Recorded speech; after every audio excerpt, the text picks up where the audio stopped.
Anthony Patterson has now become the kind of goalkeeper Birmingham City should be looking at, because this summer cannot just be about adding more names.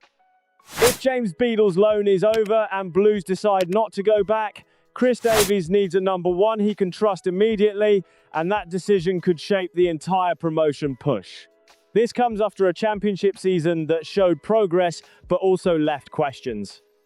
Birmingham finished in the top 10 after coming up from League One, their best league finish since 2011/12, but with the level of investment at St Andrews, the expectation next season will be higher. Playoffs have to feel like the minimum target now. Goalkeeper is one of those positions where uncertainty spreads quickly. When a keeper looks calm, the back four hold their line, centre-backs take cleaner touches, and the whole team builds with more belief.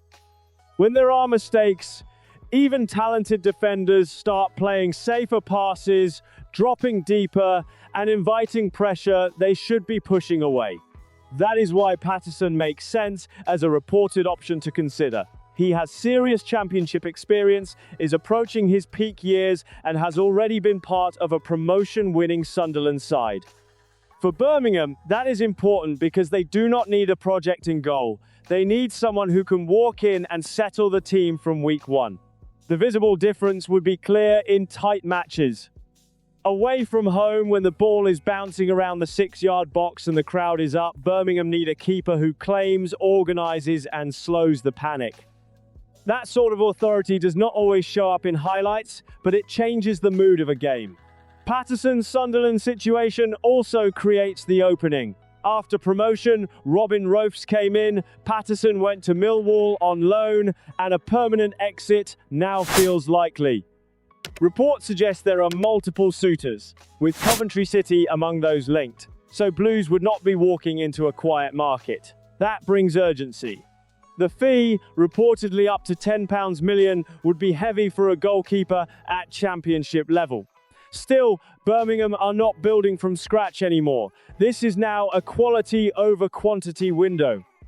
If the club believe Patterson adds 10 points across a season through saves, command, and fewer errors, that money starts to look less like a luxury and more like protection. There is also a tactical reason. Davies wants a side that can control games, but control begins with trust. If defenders feel their keeper can deal with crosses and pressure, they can hold a higher line. If he distributes with composure, midfielders receive the ball earlier, and Blues avoid long, rushed clearances that just bring pressure back. Fans would notice it in the rhythm: fewer nervous moments after back passes, better restarts after saves, more calm when opponents press. That does not guarantee promotion, of course, but it helps Birmingham look like a team that expects to win rather than one still learning how to handle big moments. The dilemma is whether Blues move aggressively now or wait for other targets to open up. Coventry's interest and the potential appeal of higher-level football could complicate things. But hesitation can be costly when a reliable number one is on the market, especially in a summer where Birmingham need immediate upgrades, not maybes. So Patterson feels like more than just a goalkeeper link. He represents the kind of signing that says Birmingham are serious about turning progress into promotion pressure. The question is whether Blues should spend big on certainty between the posts or look for value elsewhere and risk leaving the most important position unsettled.